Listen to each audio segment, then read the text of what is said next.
Let's set up our GoPro Max. The first step is to insert the SD card in our GoPro Max, and the SD card is needed to update the latest firmware, and right after that we will align the battery.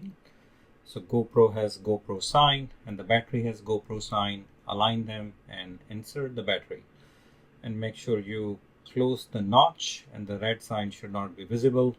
And from the left hand side, go ahead and start your GoPro Max and go inside your mobile phone and install the Quick app.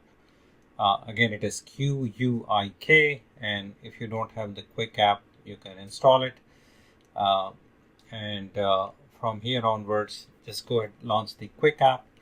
In my case, I already have GoPro 11 installed, and now I want to install another camera, which is GoPro Max. And for that, I need to make sure that I go through proper setup. So I'll go inside the GoPro Quick app. On the bottom, I see 4 icons. I'm going to choose the GoPro, which is the 4th icon.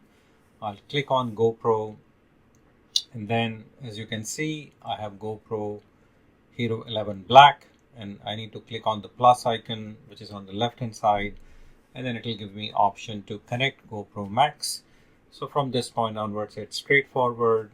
Click on connect camera, click on connect Bluetooth or Wi-Fi, pair, and after that it will allow you to download the latest firmware or the latest software.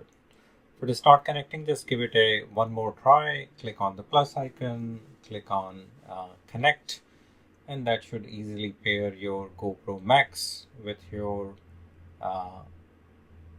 phone, and this will allow you to download the latest software.